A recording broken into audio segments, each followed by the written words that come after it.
வணக்கம்.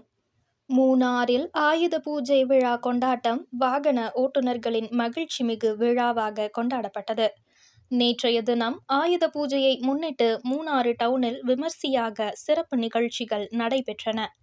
வாகன ஓட்டுநர்கள் தங்களது தொழிலுக்கு மரியாதை செலுத்தும் வகையில் வாகனங்களுக்கு பூஜைகள் செலுத்தி ஆட்டம் பாட்டம் நடனங்களுடன் உற்சாகமாக விழாவை கொண்டாடினர்.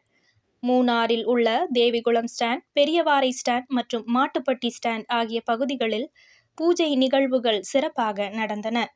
வாகனங்களை அலங்கரித்து பூஜை செய்து ஒருவருக்கொருவர் இனிப்புகள் வழங்கி மகிழ்ந்தனர். அந்தந்த ஸ்டாண்ட் பகுதிகளில் உள்ள வாகன ஓட்டுநர்கள் இசை கழகங்களை ஏற்பாடு செய்து தமிழர் பாரம்பரியத்தை எடுத்துரைக்கும் விதமாக மகிழ்ச்சி நிறைந்த நடன நிகழ்ச்சிகளையும் கலாச்சார நிகழ்வுகளையும் அரங்கேற்றினர். இவ்விழா மூணாறில் உள்ள பொதுமக்கள் மற்றும் சுற்றுலா பயணிகளுக்கிடையே மகிழ்ச்சியை ஏற்படுத்தியது. பாரம்பரியத்தின் ஓர் அடையாளமாகவே இந்த கொண்டாட்டம் சிறப்புற நடைபெற்றது.